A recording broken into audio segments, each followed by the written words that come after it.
Le bonheur véritable. On se persuade souvent que la vie sera meilleure après s'être marié, après avoir eu un enfant, et ensuite, après en avoir eu un autre. Plus tard, on se sent frustré, parce que nos enfants ne sont pas encore assez grands, et on pense que l'on sera mieux quand ils le seront.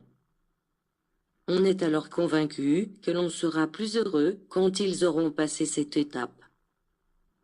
On se dit que notre vie sera complète quand les choses iront mieux pour notre conjoint, quand on possédera une des plus belles voitures ou une plus grande maison, quand on pourra aller en vacances, quand on sera à la retraite. La vérité est qu'il n'y a pas de meilleur moment pour être heureux que le moment présent. Si ce n'est pas maintenant, quand serait-ce? La vie sera toujours pleine de défis à atteindre et de projets à terminer. Il est préférable de l'admettre et de décider d'être heureux maintenant qu'il est encore temps.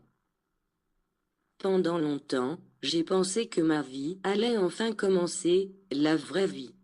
Mais il y avait toujours un obstacle sur le chemin, un problème qu'il fallait résoudre en premier, un thème non terminé, un temps à passer, une dette à payer. Et alors la vie allait commencer. Point d'exclamation. Point d'exclamation. Point d'exclamation. Jusqu'à ce que je me rende compte que ces obstacles étaient justement ma vie. Cette perspective m'a aidé à comprendre qu'il n'y a pas un chemin qui mène au bonheur.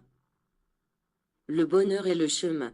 Ainsi passe chaque moment que nous avons et plus encore, quand on partage ce moment avec quelqu'un de spécial, suffisamment spécial pour partager notre temps et que l'on se rappelle que le temps n'attend pas. Alors, il faut arrêter d'attendre de terminer ses études, d'augmenter son salaire, de se marier, d'avoir des enfants, que ces enfants partent de la maison ou, simplement, le vendredi soir, le dimanche matin, le printemps, l'été, l'automne ou l'hiver, pour décider qu'il n'y a pas de meilleur moment que maintenant pour être heureux. Le bonheur est une trajectoire et non une destination. Il n'en faut pas beaucoup pour être heureux. Il suffit juste d'apprécier chaque petit moment et de le sacrer comme l'un des meilleurs moments de sa vie.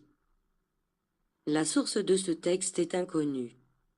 Mais les paroles reflètent la réalité de la vie. Transmettez le lien de la vidéo et abonnez-vous, afin que d'autres prennent conscience que la vie est courte, mais belle. Nous devons la vivre sainement.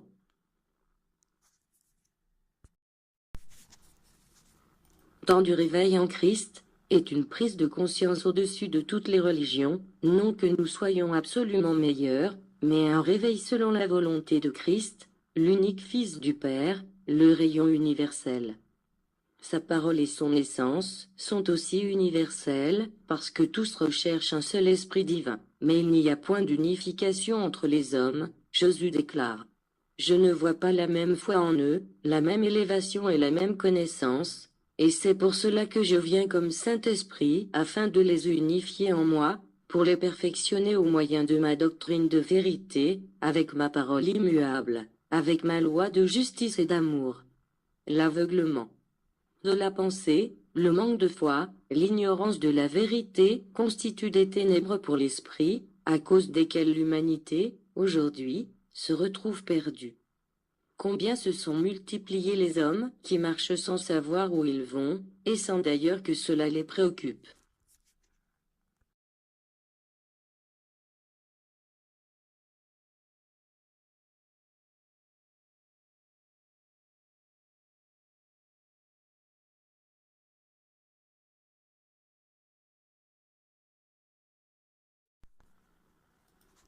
Comment se libérer de ses soucis, de ses peines et de ses angoisses? Commençons par lire Matthieu chapitre 11 verset 25.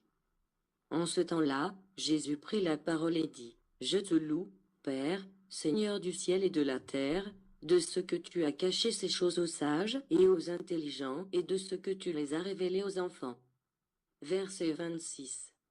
Oui, Père, je te loue de ce que tel a été ton bienveillant dessein.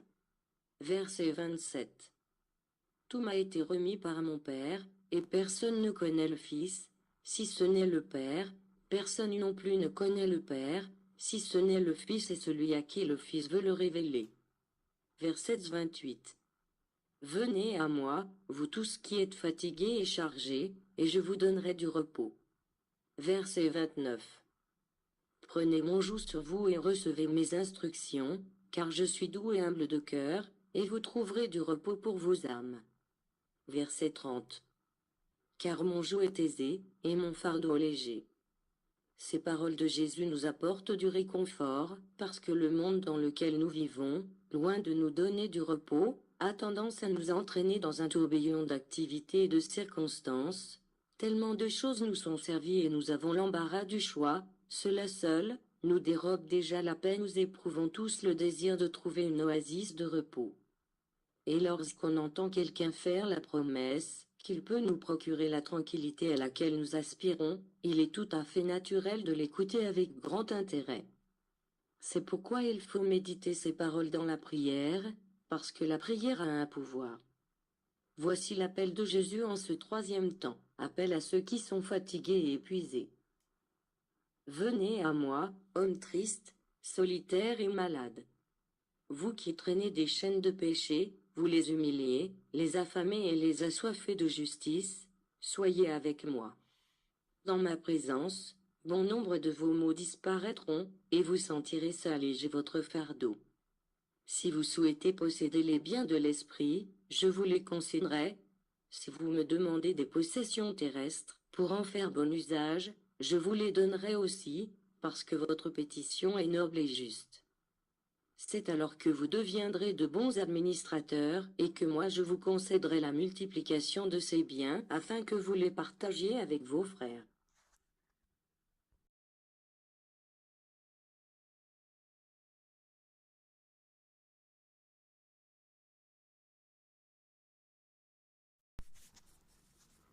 Temps du réveil en Christ est une prise de conscience au-dessus de toutes les religions, non que nous soyons absolument meilleurs, mais un réveil selon la volonté de Christ, l'unique Fils du Père, le rayon universel.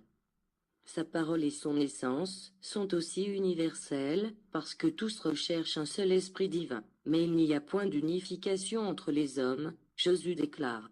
Je ne vois pas la même foi en eux, la même élévation et la même connaissance, et c'est pour cela que je viens comme Saint-Esprit, afin de les unifier en moi, pour les perfectionner au moyen de ma doctrine de vérité, avec ma parole immuable, avec ma loi de justice et d'amour.